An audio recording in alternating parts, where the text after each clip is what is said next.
Bismillahirrahmanirrahim. Assalamualaikum warahmatullahi wabarakatuh. Selamat sore, salam sejahtera bagi kita sekalian. Shalom, salve, Om Swastiastu, Namo Buddhaya, salam kebajikan. Yang saya hormati Saudara Wakil Presiden, Saudara Gibran Rakabuming Raka, para Menteri Koordinator, para Menteri, para Kepala Badan, Ketua Dewan Ekonomi Nasional, Jaksa Agung, Kepala BIN, Kapolri, Panglima TNI, dan para penasihat khusus Presiden yang saya hormati. Para Wakil Menteri, Wakil Kepala Badan, dan para utusan khusus Presiden, seluruh anggota Merah Putih yang saya hormati dan yang saya banggakan. Pertama-tama tentunya sebagai insan yang bertakwa, Marilah kita tidak henti-hentinya memanjatkan puji syukur kehadirat Tuhan Maha Besar, Tuhan Maha Kuasa bagi umat Islam Allah Subhanahu wa taala. Kita masih diberi karunia, masih diberi kesehatan, kita dapat berkumpul hari ini untuk melaksanakan sidang kabinet paripurna dari Kabinet Merah Putih, sidang paripurna yang ke-6 dalam 6 bulan pertama masa pemerintahan kita. Baru saja kita melewati tonggak 6 bulan pertama. Bisa dikatakan ini adalah semester pertama pemerintahan kita. Dan sekarang tibanya kita melihat raport kita. Apakah merah atau memuaskan atau cukup memuaskan atau sangat memuaskan. Kalau kita lihat secara objektif, saya mau katakan bahwa dalam 6 bulan kita memerintah, kita telah mencapai hal-hal yang cukup berarti, hal-hal yang bersifat fundamental, memperkuat landasan kebangkitan kita sebagai bangsa. Kita telah menghasilkan 28 kebijakan baru. Kebijakan-kebijakan tersebut yang berhubungan langsung dengan hajat hidup rakyat kita.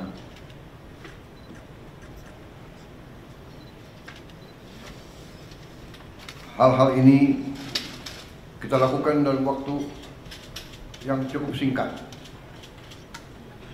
yang tidak diperkirakan bahwa kita mampu mencapai itu dalam waktu yang singkat. Walaupun 28 kebijakan baru, namun produk-produk untuk mencapai kebijakan-kebijakan tersebut saya hitung mungkin lebih dari 100, bahkan mendekati 200. Jadi satu kebijakan mungkin membutuhkan beberapa produk. Apakah itu Kepres, apakah itu PP, apakah itu Perpres, apakah itu Inpres, apakah itu sekedar hanya surat edaran. Tetapi inilah bagaimana kita menjalankan roda pemerintahan. Saudara-saudara sekalian, saya ingin kita secara objektif menilai diri kita. Kalau kita tidak objektif, kita bisa masuk jebakan bahwa kita menganggap diri kita sudah mampu, padahal kita tidak mampu. Kita sudah melihat bahwa arah kebijakan kita benar, padahal tidak benar. Saya ingatkan agar kita sadar bahwa pemerintahan sebuah republik, apalagi republik sebesar kita, republik yang mewadahi dan menaungi 280 juta manusia lebih.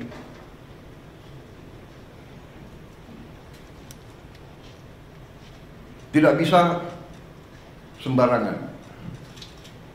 Bisa diibaratkan sebuah pendulum di atas bergerak sedikit, Tapi pendulum yang di bawah bergeraknya sangat lebar. Keputusan yang keliru di atas akibatnya tidak mudah bagi mereka yang paling di bawah. Kita harus ingat juga azimut sebuah kompas. Kita deviasi sedikit di awal, setelah kita berjalan beberapa ribu meter bahkan kilometer, itu deviasinya sangat besar. Di awal deviasi kita 1 derajat, di ujungnya sudah menyimpang jauh sekali. Saudara-saudara, dalam memerintah, saya ingatkan kepada kita sekalian bahwa sumber kekuasaan kita, sumber wewenang kita adalah Undang-Undang Dasar Negara Republik Indonesia tahun 1945. Kita sering mengucap itu, kita sering menyatakan bahwa Pancasila adalah dasar negara dan kita selalu mengacu pada itu. Tapi marilah kita jujur kepada diri kita sendiri. Apakah kita benar-benar sudah menggunakan Pancasila dan Undang-Undang Dasar 1945 dengan sebenar-benarnya atau tidak? Karena menurut pendapat saya, Undang-Undang Dasar kita, Undang-Undang Dasar 1945, sungguh suatu produk yang luar biasa.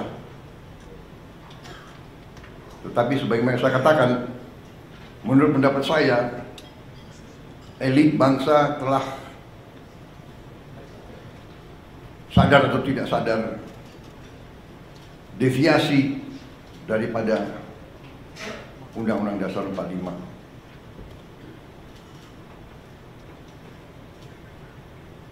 Telah deviasi dalam beberapa hal yang mendasar.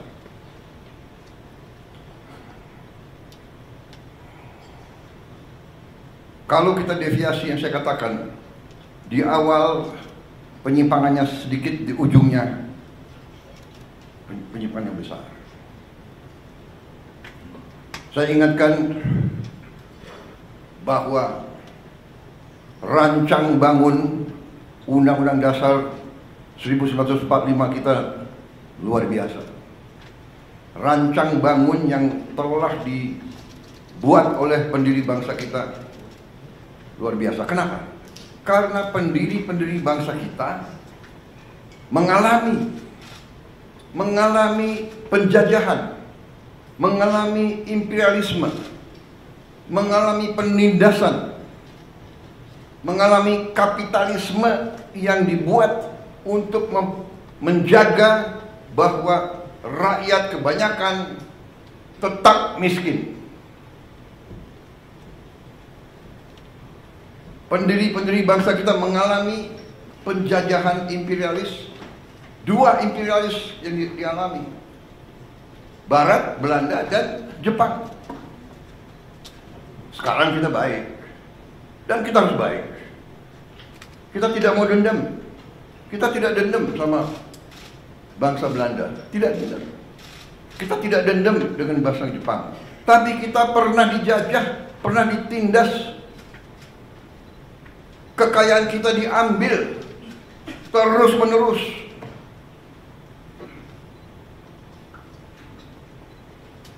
Rakyat yang banyak dipertahankan agar tidak menikmati pendidikan, agar tidak boleh ikut dalam perdagangan. Rakyat kebanyakan suruh jadi buruh dengan upah murah, suruh jadi petani dengan penghasilan murah, rendah, suruh jadi nelayan. Ini harus kita ingat, saudara-saudara.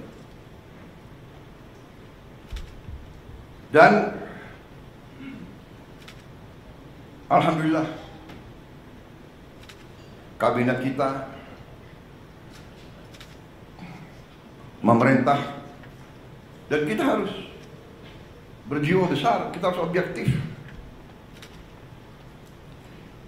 Kita bisa lancar begini, kita bisa bagus begini karena transisi pemerintahan berjalan dengan lancar, dengan baik. Saya dibilang apa itu? Presiden boneka, saya dikendalikan oleh Pak Jokowi. Ya, seolah Pak Jokowi tiap malam telepon saya. Saya katakan itu tidak benar.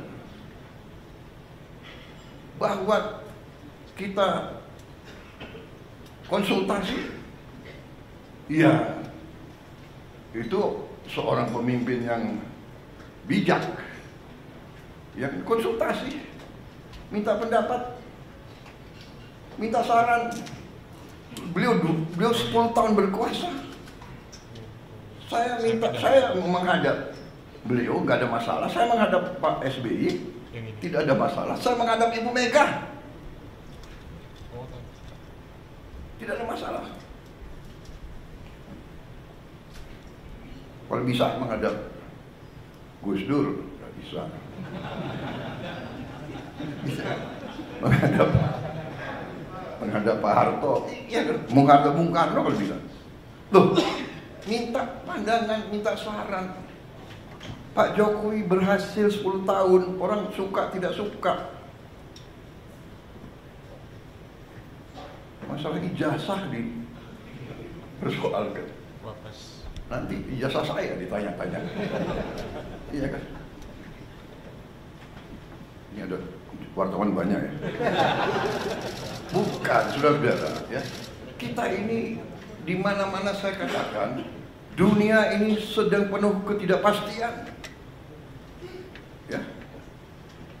Dunia penuh dengan ketidakpastian. Kita rasakan sekarang. Kita rasakan, kita jujur, kita rasakan. Sekian puluh tahun kita menjadi the good boy.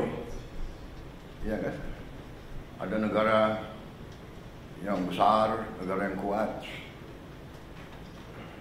Bilang ke kiri, ya monggo. Bilang ke kanan, monggo. Kita ikut World Bank, kita ikut IMF, kita ikut, ya kan? Tapi globalisasi, ya kita ikut. Tapi sekarang yang meninggalkan sistem yang mereka bangun, mereka sendiri. Free trade, monggo. Kita bingung jadinya. Yang dibilang Menteri Keuangan sedang di luar negeri ya. Sekarang ekonom-ekonom yang belajar sekian puluh tahun, sekarang harus belajar lagi. Prof, ya kan? Udah, harus belajar lagi. Dan memang kita perlu belajar lagi. Tapi kalau saya, kita punya Undang-Undang Dasar 45 yang merancang itu, yang membentuk itu, mereka yang melihat dan merasakan, oh, imperialisme kayak begini, penjajahan kayak begini. Mengalami Belanda, Jepang, mengalami pergolakan 20, mungkin 25, 28 tahun kita merdeka, 28 tahun kita merdeka, tidak pernah berhenti dari campur tangan asing. Peristiwa Madiun seolah itu komunis, ternyata yang membawa musuh Semaun semua itu adalah Belanda. Difasilitasi oleh Belanda. Belanda kuasai Batavia, semua lapangan terbang dikuasai. Bagaimana dia bisa sampai Madiun? Terus DITII, dokumen keluar, Belanda, bahkan bukan DKI, Snoeck-Hoogronya juga Sandi Yuda, intelnya Belanda. Saudara-saudara, ini saya sampaikan terus karena kembali kita punya kekuatan Undang-Undang Dasar 45, khususnya di bidang ekonomi adalah pasal 33. Kalau disimak, setiap negara yang sedang bangkit punya semacam pasal 33.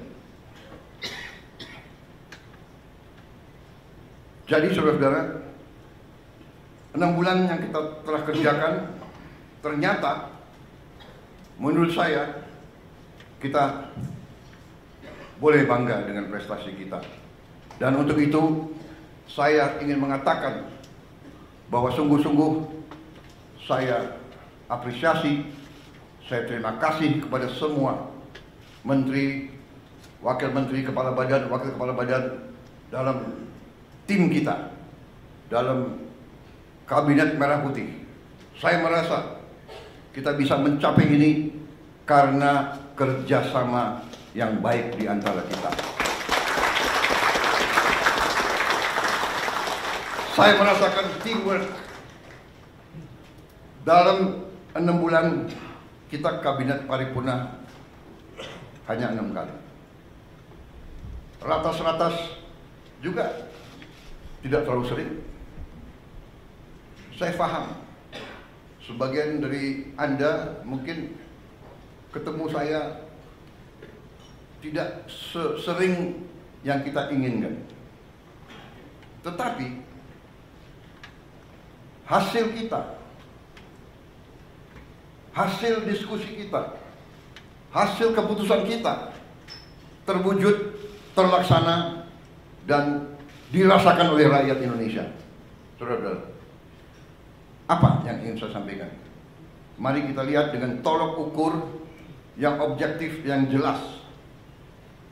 Salah satu tonggak pemerintahan di setiap negara adalah mampu atau tidak kita menjaga inflasi.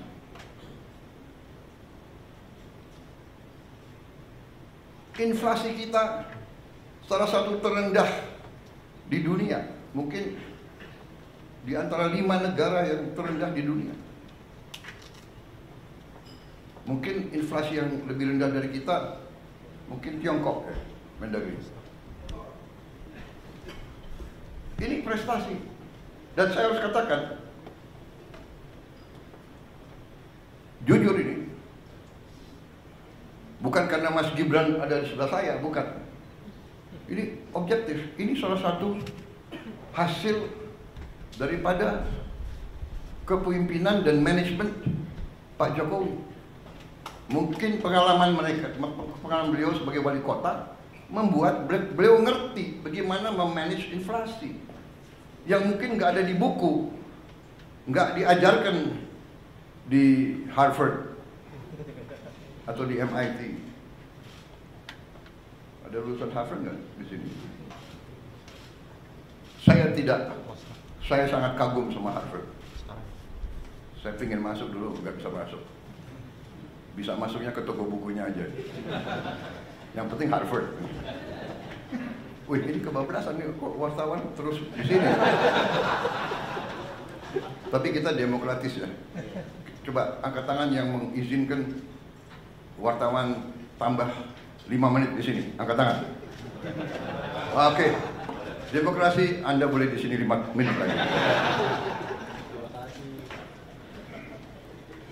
Nggak apa-apa, karena ini sesuatu yang baik ya. Bahwa saya sebagai, bisa dikatakan saya adalah di sini apa ya, sebagai manajer tim ya. Loh, kalau tim saya berhasil ya saya harus muji dong. Benar nggak? Nggak apa-apa. Saya merasa teamwork kita bagus. Saya merasa garis yang kita tentukan terwujud di lapangan. Inflasi terwujud. Banyak negara mau belajar bagaimana mengendalikan inflasi dari kita. Mendagri gak usah diceritain deh. Iya dong. Apa itu? rahasia dapur jangan dibuka semua, kecuali kawan. Kalau kawan mau belajar boleh. Saudara-saudara, yang kedua, tolok ukur yang bisa dirasakan, yang saya rasakan juga. Saya rasakan karena saya sudah lama jadi orang Indonesia. Dan saya waktu anak kecil, orang tua saya Menteri Perdagangan. Jadi saya lihat bagaimana setiap lebaran, setiap akhir tahun, orang tua saya tegang. Pak Mitro hitung, kumpulin setiap item, dicek. Sampai Pak Mitro pernah di Tanjung Priok, di dermaga nungguin kapal. Pemerintah waktu itu mau intervensi karena krisis pangan, harga-harga juga menjulang, sehingga pemerintah intervensi, pemerintah bertindak, menjamin di hari-hari kritis bahan-bahan tersedia. Dan sekarang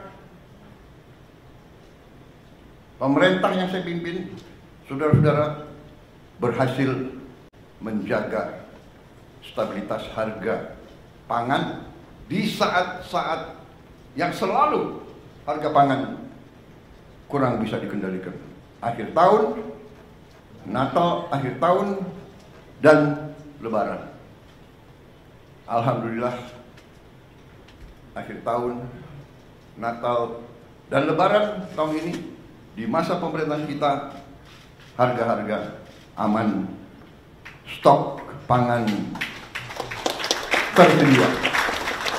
Ini pekerjaan saudara-saudara sekalian. Yang di lapangan kalian, yang ngecek harga kalian. Mudik berjalan dengan lancar. Saya dapat laporan mudik kita adalah sekarang terbaik sepanjang sejarah. Angka kecelakaan terendah sepanjang sejarah, turun 30%. Dan meningkat yang mudik, lebih besar dari tahun yang lalu. Ada kelompok-kelompok negatif ya, mudiknya berkurang. Kalau lancar dibilang mudiknya berkurang. Tidak, lancar karena pengendaliannya lancar. Dan ada keberanian ambil keputusan oleh menteri-menteri kita, oleh Kapolri, oleh Panglima TNI, oleh Menteri Perhubungan, memberi saran kepada saya, Pak, bisa nggak kita laksanakan work from everywhere? Ini baru juga ini saya kira. Di dunia ada work from everywhere. Orang Indonesia kalau kreatif boleh juga. Jadi mereka pulang sudah jauh sebelum libur. Kalau itu Indonesia semangat itu.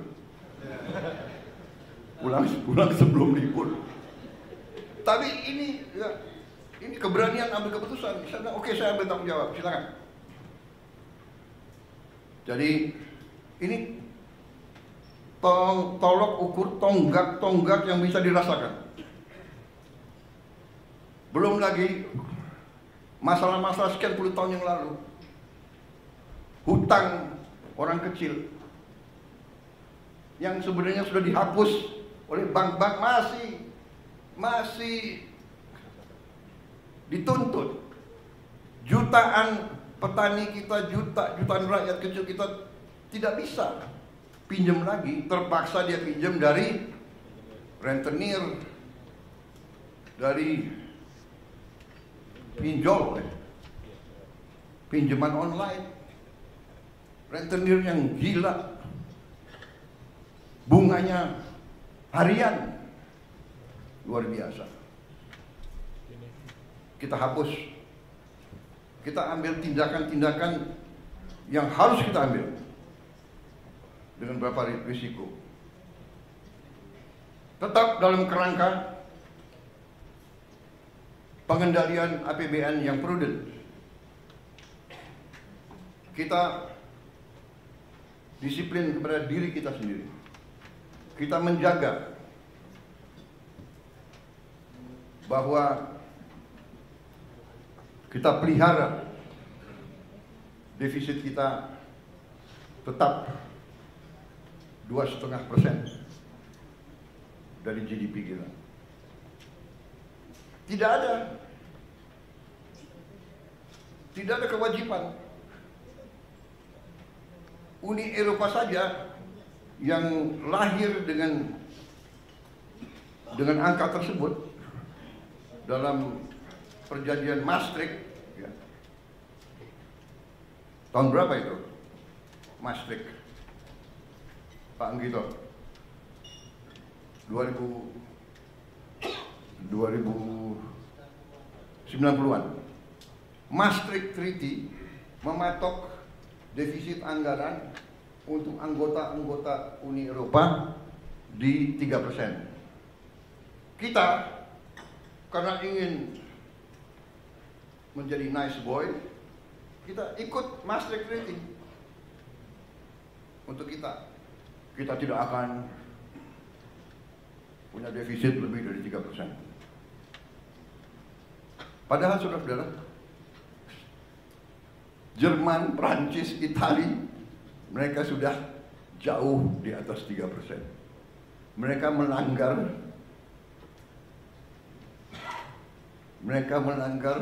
standar yang mereka lakukan sendiri. Indonesia masih menjaga di bawah 3%. Karena itu hutang kita termasuk, ya, perbandingan hutang kita terhadap GDP kita termasuk salah satu terendah di dunia. Saudara-saudara,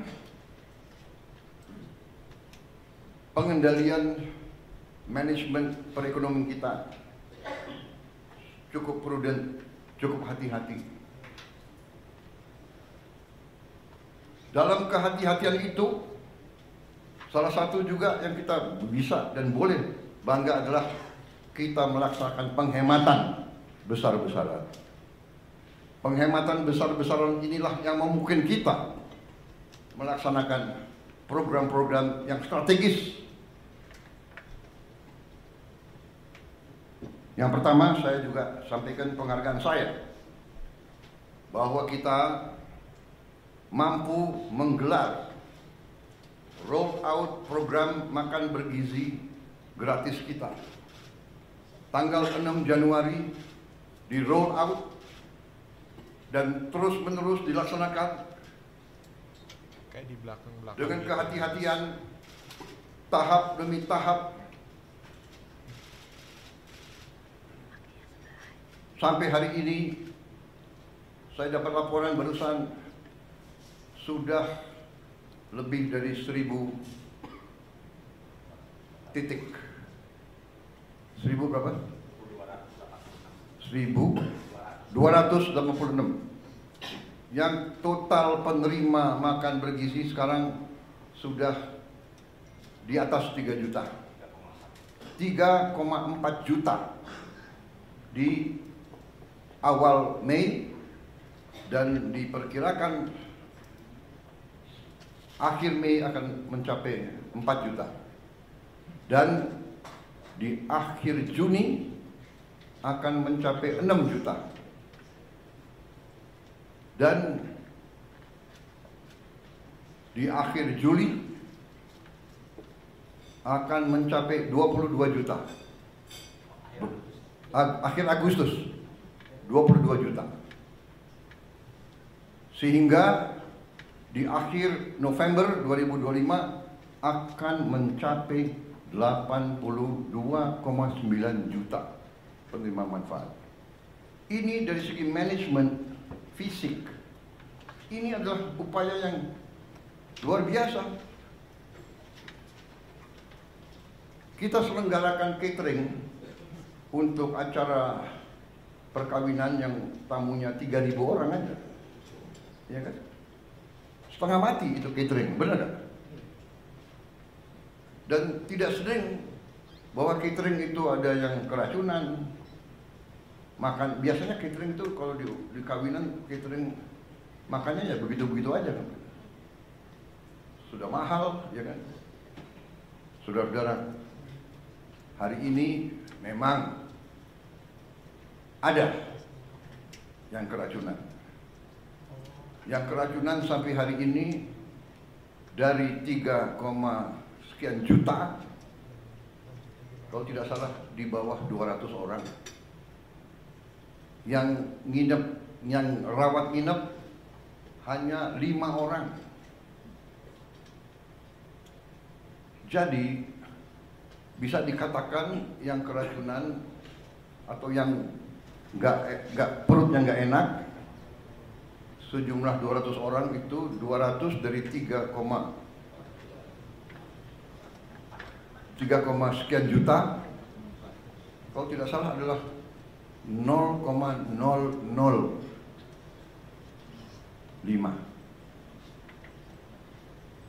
Berarti keberhasilannya adalah 99,99%.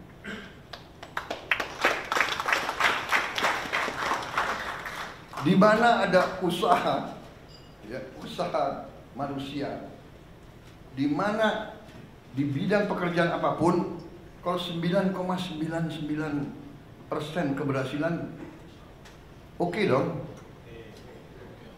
Walaupun kita tidak boleh cepat puas, Pak Dadan ya. Kita harus lihat nanti Desember 2025. Tapi saya hargai karena Kepala Badan BGN dan seluruh jajarannya mengatakan, Pak, sasaran kita adalah zero penyimpangan, zero kesalahan. Dan kita mengerti, tidak gampang. Di dapur itu yang bekerja 50 orang, satu dapur yang bekerja 50 orang. Ya kan? Yang saya sidak bagus, pakai tutup kepala, sarung tangan, baju kayak apa itu? APD.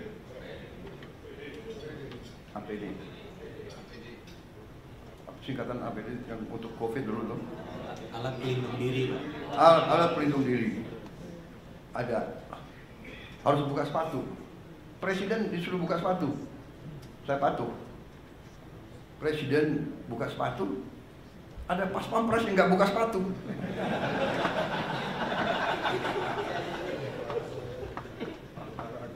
Dia semangat harus menjaga. Masa ada pas pampres lari-lari nggak pakai sepatu? Ya tapi di dapur ya buka sepatu, ya kan? Sama kita masuk ICU, nggak ada alasan masuk ICU buka sepatu. Tapi maksud saya adalah ini adalah sesuatu prestasi. Saya sendiri terus begini. Jadi makan bergizi digelar yang orang tidak mengira, banyak yang tidak mengira, banyak yang nyinyir, banyak mengatakan impossible. Nah itulah kita buktikan dengan niat baik, dengan tekad, dengan menggunakan rumus-rumus yang benar. Pemerintahan itu matematik kok. Kalau niat baik, rumus benar, pelaksanaannya bertekad yang baik, insya Allah akan mencapai sasaran. Tapi kalau kita punya niat yang tidak baik, pemimpin sudah datang niat untuk cari kekayaan dirinya, kekayaan kelompoknya, kekayaan partainya, nah ini pasti menyimpang. Sudah pasti. Tidak usah orang pinter untuk menilai seperti itu. Makanya saya terima kasih. Ini sesuatu yang objektif. Makan bergizi berjalan. Apakah ada kekurangan? Ada. Dan kekurangannya itu juga karena juga adat istiadat budaya kita juga. Saya masuk satu ruangan anak-anak 30 orang, yang 20 mau pakai sendok, ada 10 yang nggak mau pakai sendok. Ya, tidak salah dia terbiasa makan tidak pakai sendok, tapi kita mendidik dia, kita mengajarkan dia cuci tangan. Jadi bisa saja yang keracunan adalah hal-hal seperti itu, hal-hal sepele, tapi mendasar. Dan mungkin gurunya ya sayang sama anak-anaknya, dan mungkin juga dalam paket itu kepala BGN dalam ompreng yang diberikan mungkin tidak ada sendoknya, bener kan? Nah, jadi inisiatif orang tua membekali sendok. Nah, ini mungkin harus disosialisasikan, ya kan? Atau memang kita bisa cari sendok-sendok yang tidak terlalu mahal, ya kan? Yang kedua juga yang saya lihat pelaksanaan dari BGN yang juga terpengaruhi oleh adat istiadat atau kebiasaan. Selain tadi ada yang anak-anak yang malas cuci tangan, ya kan, tidak mau pakai sendok, ya kan. Ada juga, maaf, yang nggak biasa dengan makanan-makanan. Sebagai contoh, ada yang pertama-tamanya kalau dikasih susu, dia nggak cocok kasih susu karena dia tidak pernah minum susu seumur hidupnya. Itu namanya lactose intolerant. Ya, tapi setelah berapa minggu, kalau pertama-tama saya kira 2 minggu pertama dia akan, istilahnya akan apa? Diare. Ya kan? Karena ada wartawan, saya pakai istilah yang ilmiah, diare. Kalau istilah sehari-hari apa? Saudara-saudara, masalahnya itu dia nggak pernah minum susu. Kita kasih susu, dia butuh waktu penyesuaian. Tapi on the whole, makan bergizi ini adalah sesuatu yang menurut saya cukup membanggakan. Banyak pimpinan negara datang ke Indonesia yang dibahas antara lain makan bergizi.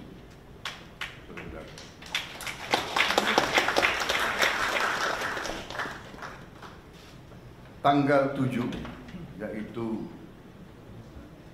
lusa,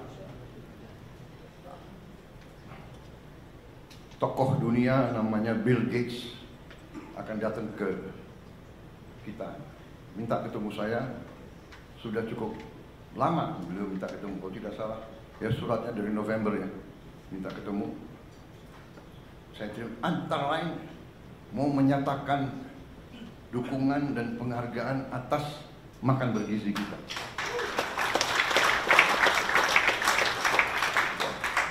Saya merasa sangat besar hati, tapi saya merasa jangan muji kita, kita belum berhasil. Kita berhasil insya Allah Desember 2025. Kalau kita buktikan bahwa kita bisa menyelenggarakan 80, kita bisa antar makanan tiap hari ke 82,9 juta rakyat kita dalam keadaan bersih, keadaan aman, keadaan bergizi. Pada saat itulah boleh kita terima ucapan selamat. Tapi karena beliau mau datang, beliau saya dengar mau menyatakan solidaritas sama kita. Bahkan beliau mau bantu kita, saya tidak tahu bentuknya apa. Hanya saya katakan bahwa kita diberi bantuan, tidak diberi bantuan, diberi penghargaan, tidak diberi penghargaan, kita laksanakan ini karena kita yakin bahwa ini benar dan ini adalah suatu investasi di anak-anak kita, dan bahwa kita harus mengurangi kemiskinan di rakyat kita. Saya sering terharu. Saya dapat laporan dari Menteri Sosial, baru datang dari Jawa Tengah. Beliau cerita, karena kita juga dalam waktu dekat akan buka minimal 100 sekolah berasrama yang dialamatkan untuk saudara-saudara kita, rakyat kita yang berada dalam kelompok ekonomi yang paling rendah, desil 1 dan desil 2.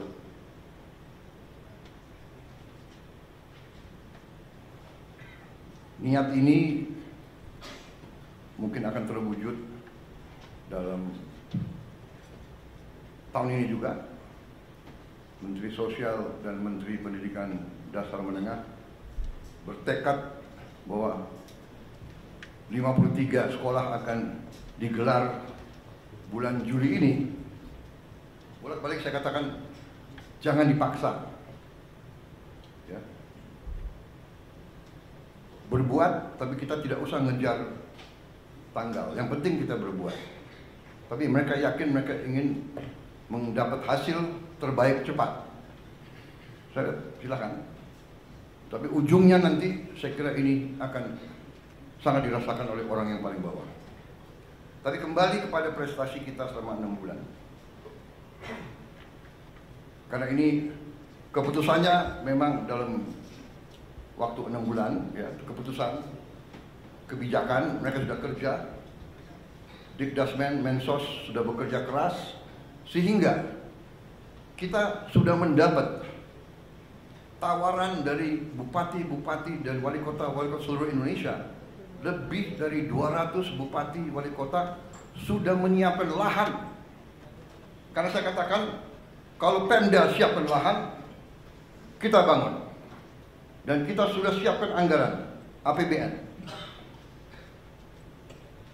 Ternyata sambutannya lebih dari 200, ya, Mensos sudah siapkan lahan antara sekitar 5 hektar sampai 8 hektar.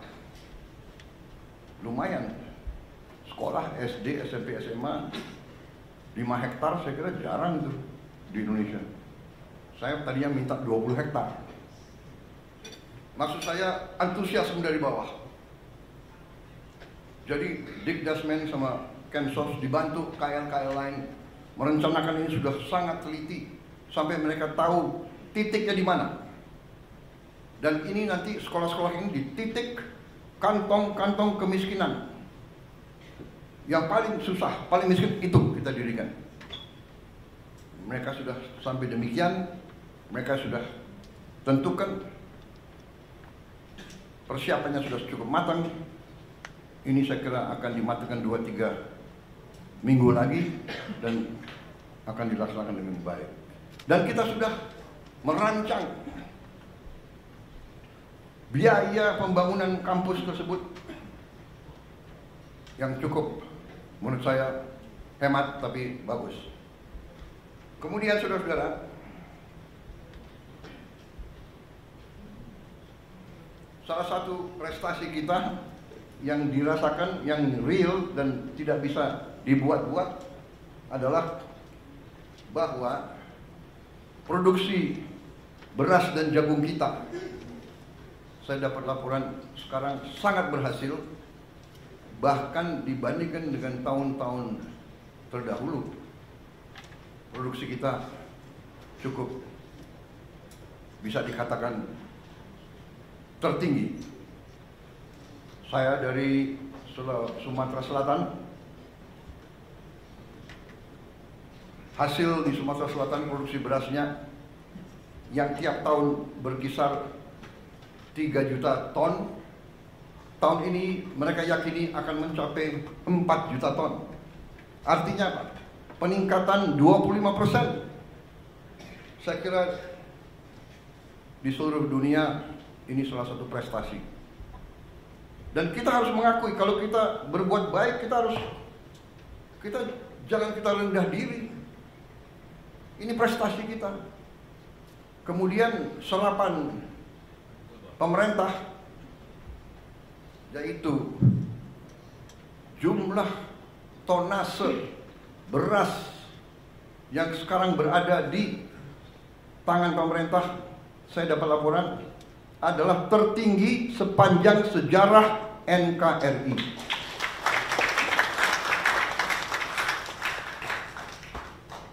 Belum pernah kita, pemerintah, menguasai, memiliki jumlah tonase beras sebesar sekarang.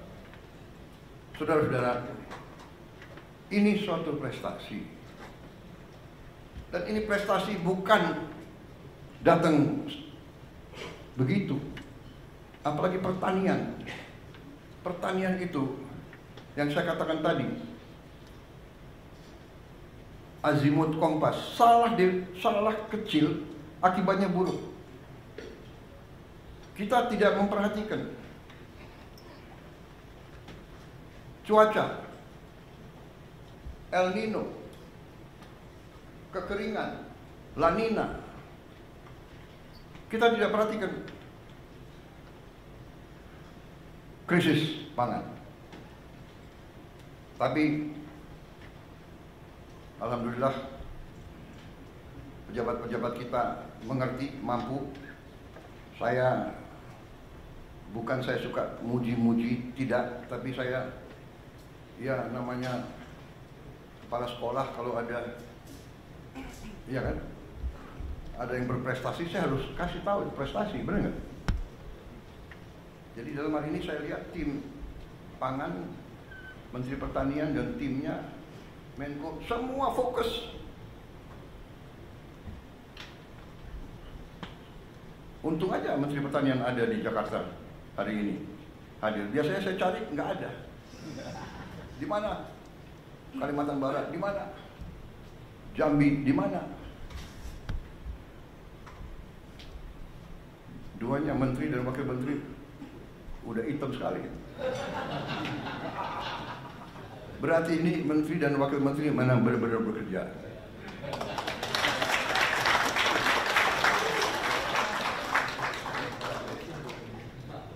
Kalau nggak hitam malah saya curiga.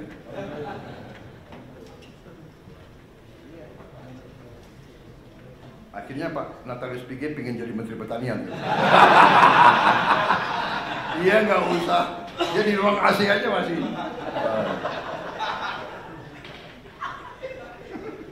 Saudara-saudara, ini suatu prestasi saya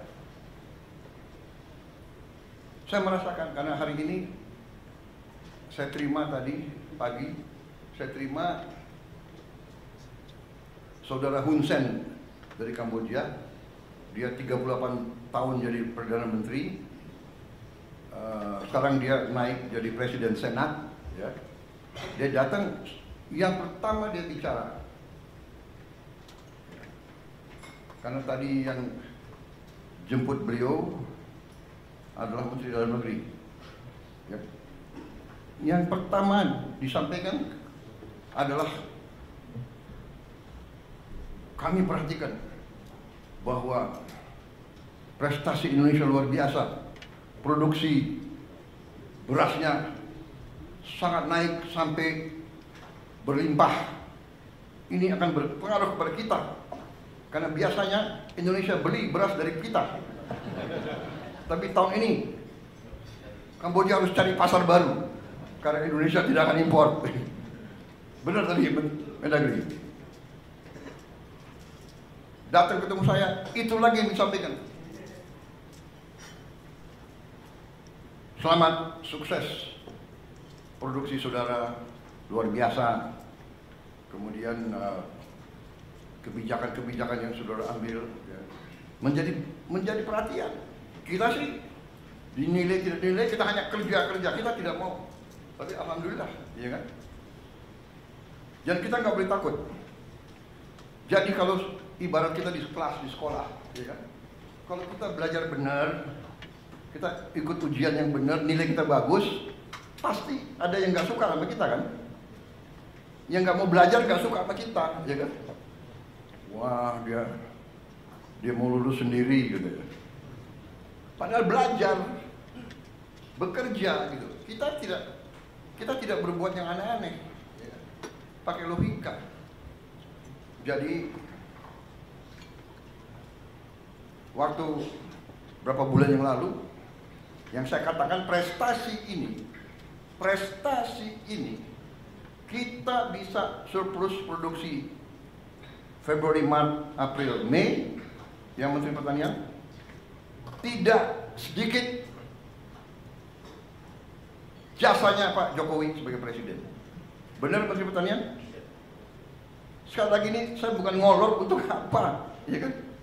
Beliau udah di Solo, ya kan? Tapi saya harus katakan, karena itu benar. Beliau masih Presiden. Kebetulan Menteri Pertanian lowong, kosong kan? Iya kan? Pejabat sebelumnya ya ada masalah sedikit, kosong. Saya ketemu Saudara Amran, saya lihat bahwa ini masuk akal. Dan beliau pernah jadi Menteri Pertanian, beliau pernah mencapai swasembada pangan. Saya datang ke Presiden Jokowi, Bapak Presiden, karena Kementerian Pertanian kosong, saya usulkan Saudara Amran Sulaiman, Menteri Bapak Kabinet pertama.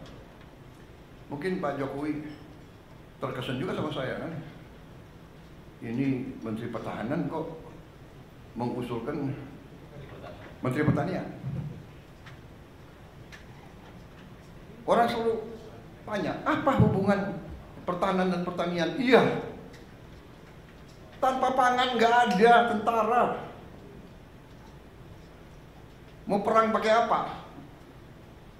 Pakai senjata, nggak ada makan, ya nggak bisa jalan prajurit itu. Dan yang kedua, Menteri Pertahanan waktu itu, ya kan, terpilih sebagai presiden yang akan datang waktu itu. Iya kan? Jadi saya berkepentingan, ini saya salah. Pak Jokowi, dalam hati Pak Jokowi berpikir pasti begini. Nanti Mas Gibran tanya beliau, tanya Bapak. Ini Menhan saya kan ketua Gerindra, kenapa nggak usulkan kader Gerindra? Nah, karena saudara-saudara, ini saya ajak, karena kalau udah urusan negara, bangsa dan rakyat, partai harus kedua. Partai harus kedua. Saya pun dari partai-partai yang ada, saya selalu minta, Anda silakan, tapi saya minta yang saudara ajukan yang terbaik, yang capable.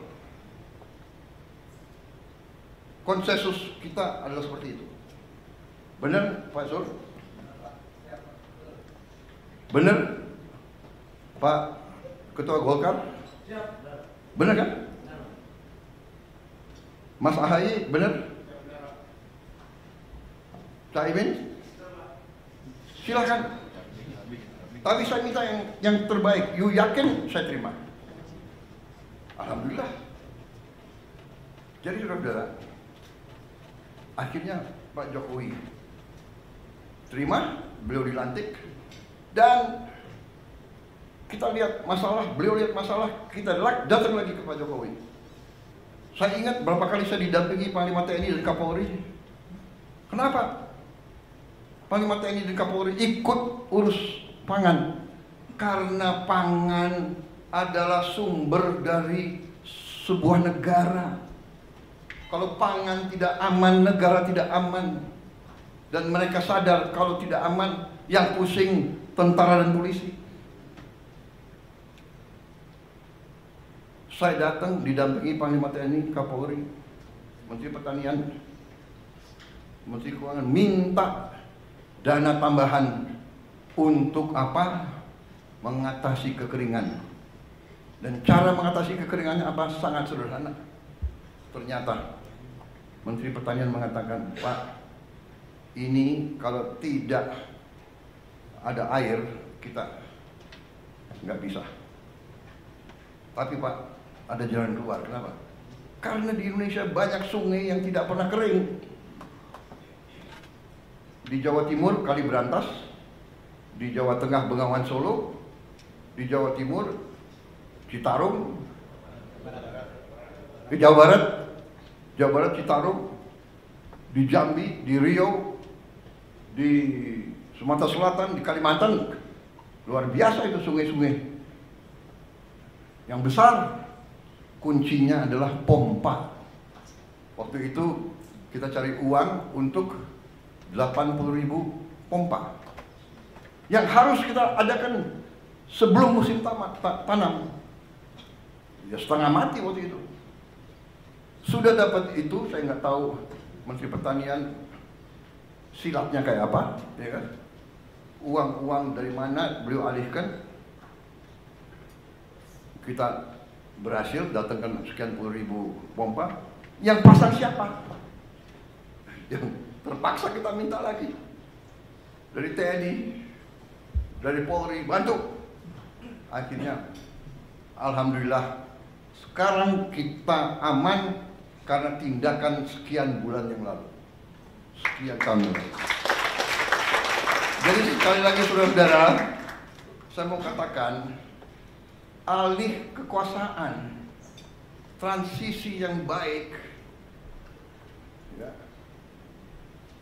pendahulu mendukung pengganti, serah terima yang baik, kita akan maju. Makanya saya katakan, pembangunan bangsa, perjalanan bangsa itu adalah sebuah usaha panjang.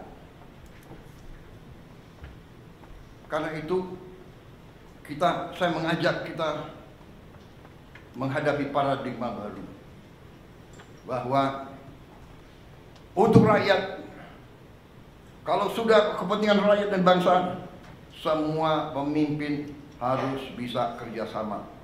Dan kabinet paripurna hari ini adalah di mana saya mengatakan terima kasih kepada semua anggota Kabinet Merah Putih.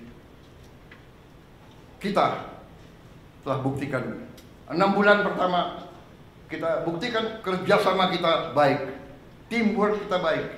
Di sana sini ada keseleo, wajar. Ada khilaf, wajar. Karena kita ada menteri-menteri yang sudah senior, sudah lama pengalaman. Ada yang baru, ya kan? Ya kan, baru menjabat.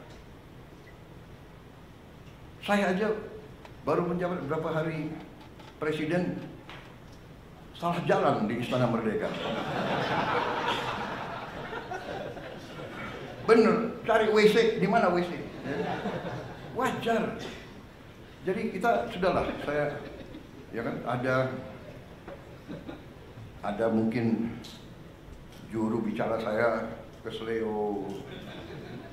Ya namanya manusia, dia juga baru menjabat, benar nggak? Iya kan?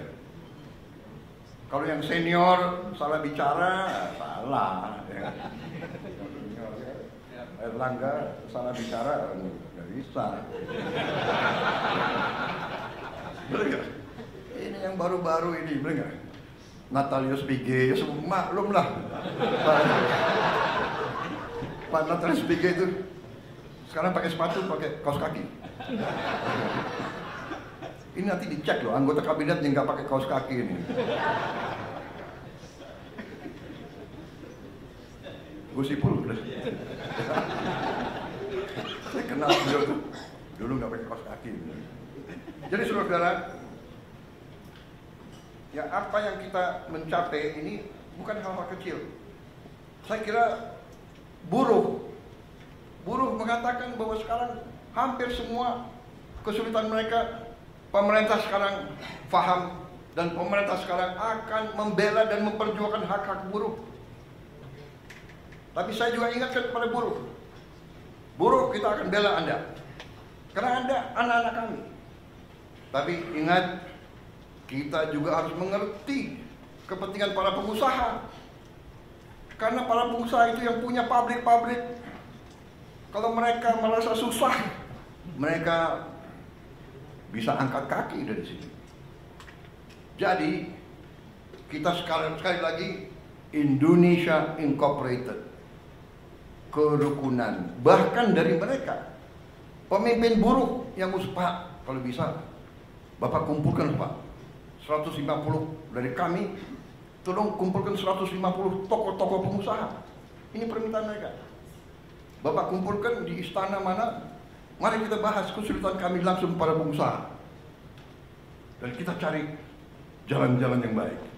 Tetapi pemerintah mulai dari Pak Jokowi dan mulai dari Pak SBY sudah melakukan berapa tindakan dan kebijakan pro orang miskin, menurut saya yang luar biasa. Program-program yang tidak saya robah, yang tidak saya kurangi. Ya, di sini ada wakil dari Kementerian Keuangan, ada 2 wamen, Menteri Sosial, ya. Total uang di anggaran kita yang untuk membantu rakyat miskin, rakyat susah dalam segala bidang lebih dari 500 triliun. Benar? Benar, Wamen. 500 triliun termasuk subsidi listrik. Kalau dengan subsidi listrik berapa?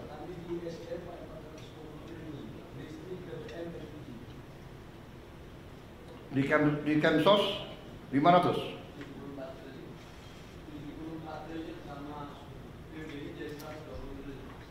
Oh, jadi termasuk ya subsidi dari energinya. Totalnya semua 500 ya? 500 triliun. Dan saya tidak rubah, dan ini kebijakan pemerintah sebelum saya. Ini adalah, we are a real welfare state. Jadi saya juga katakan kepada para pengusaha, upah saudara bisa relatif masih, upah yang kau kasih ke pekerja relatif bisa dikatakan rendah dibandingkan tetangga-tetangga kita. Karena pemerintah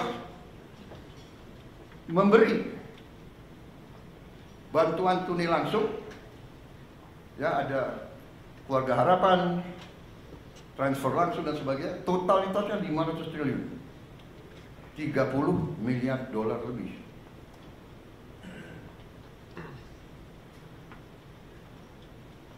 Belum makan bergizi.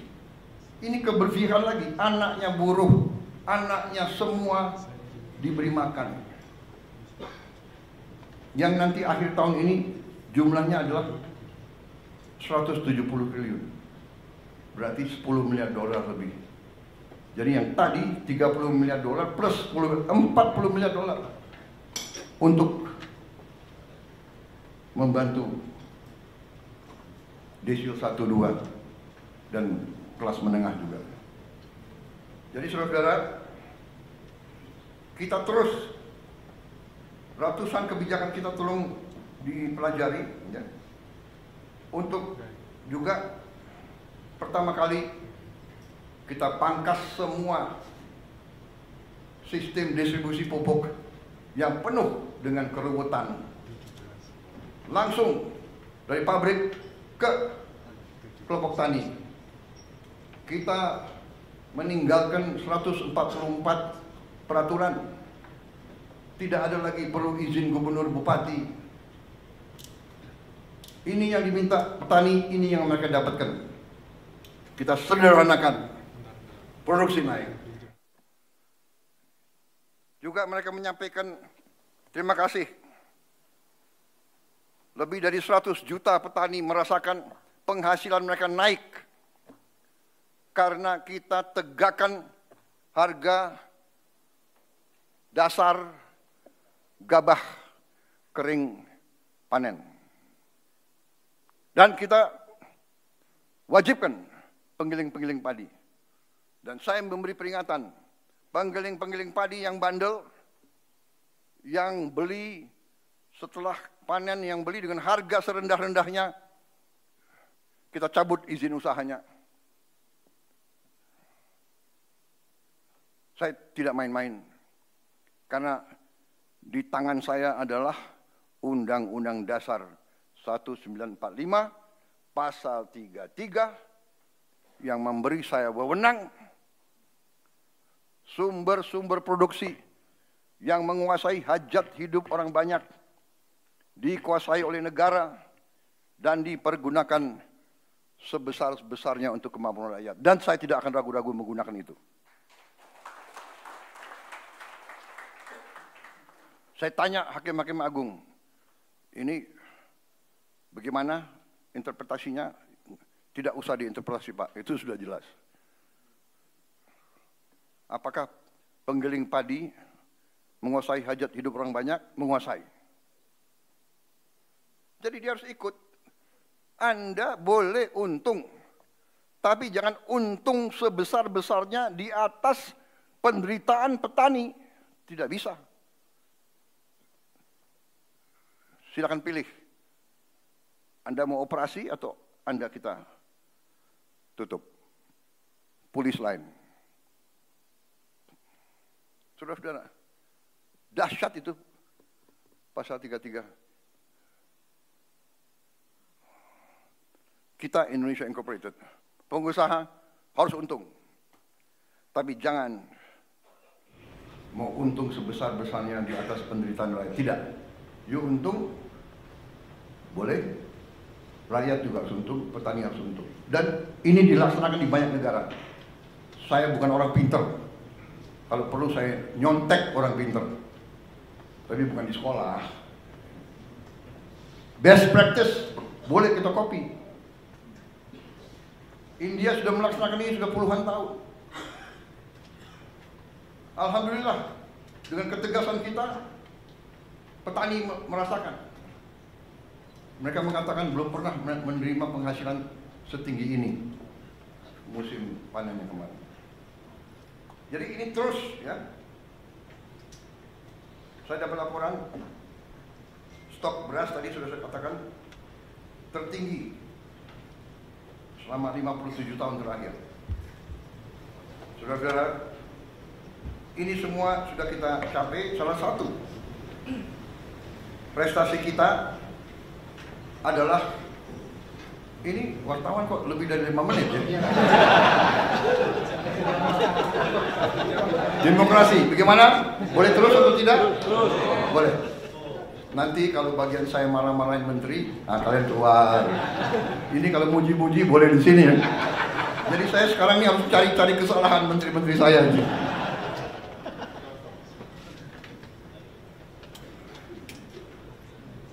Tapi enggak, saya jujur, saya cari-cari kesalahan, mana kesalahannya. Saya lihat saudara bekerja dengan baik kok. Ya kan? Ya bagaimana? Saya ibarat saya kepala sekolah. Murid saya berprestasi. Ya gimana dong? Ya kan? Yang nakal-nakal tegur, ya kan? Saudara, salah satu prestasi yang perlu kita catat adalah kita berhasil membentuk suatu dana investasi, konsolidasi aset-aset kita, dan antara Daya Anagata Nusantara yang berhasil kita lakukan dalam 4 bulan pemerintahan kita. Kalau tidak salah, bulan Februari 24. Benar ya? Februari 24 kita sudah hitung tanggalnya. Harinya hari Kamis atau tidak ya?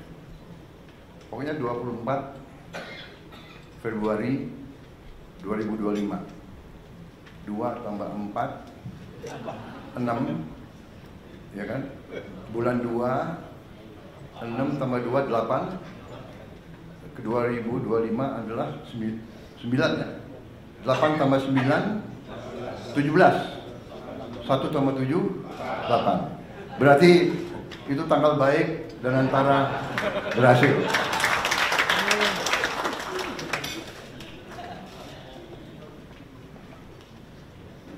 Anda tahu sejarah angka 08 itu? Yang kasih angka itu Pak Luhut Panjaitan. Karena beliau komandan, saya wakil. Wah, aku komandan. 09 aku. Kok 08? Siap? Melekat terus. Sampai presiden harus angka 8. Saudara-saudara, dan antara ini sesuatu yang luar biasa, yang kita tidak sadari bahwa kita begitu kaya. Setelah kita konsolidasi, kita kaget bahwa aset kita, aset under management kita adalah 982 miliar US dollar. Tapi kita konservatif, kita mengatakan ya sekitar 900 lah, ya kan? Dan kita katakan ini aset under management. Ya. Ada yang mengatakan ini dan itu, ya, ada TBK saham, tapi kita manage itu. That's what we are saying. Tahu-tahu kita baru sadar ada aset lagi.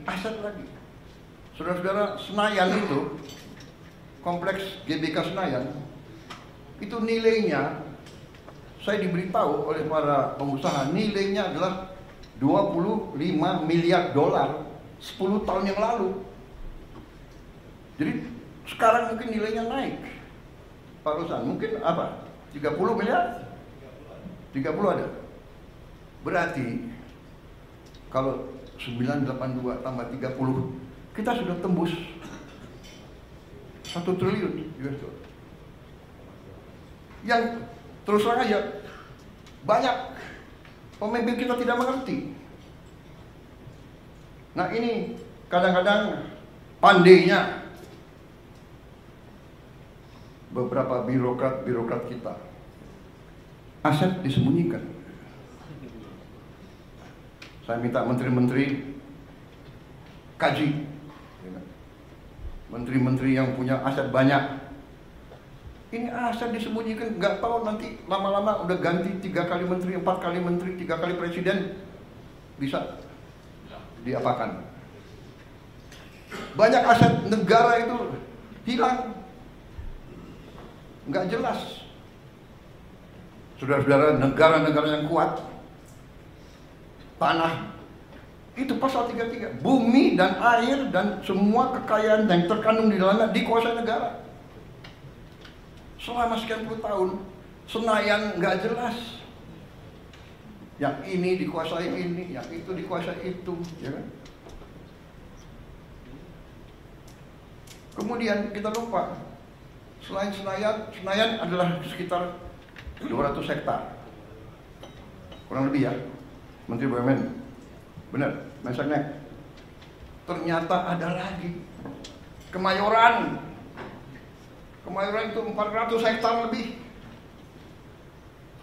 Mensesnek, kok ketawa-ketawa lagi? 400 hektar lebih, berarti ya mungkin 40 miliar dolar itu, ya kan? Nanti itu pun akan kita serahkan dikelola oleh Danantara.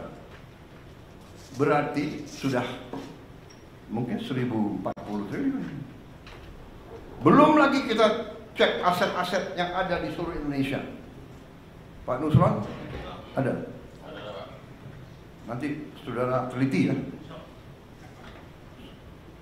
Luar biasa kaya kita. Cek semua konsesi-konsesi HGO, HGB yang sudah jatuh tempo,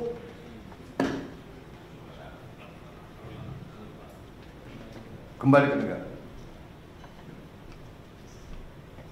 We are very rich. Sekarang saya gagah kemana-mana, tuh Indonesia punya sovereign wealth fund. Waktu 900 miliar pun orang sudah terkagum-kagum, ya kan? Apalagi sekarang sudah 1 triliun. Disangka uang itu banyak yang kita mau bagi-bagi, padahal kita butuh mengelola dengan sebaik-baiknya. Saudara-saudara, saya kumpulkan Danantara kemarin. Terima kasih Menteri BUMN, terima kasih Ketua Danantara. 800 BUMN saya kumpulkan di Senayan. Waduh, ini ada wartawan. Baik, terima kasih wartawan.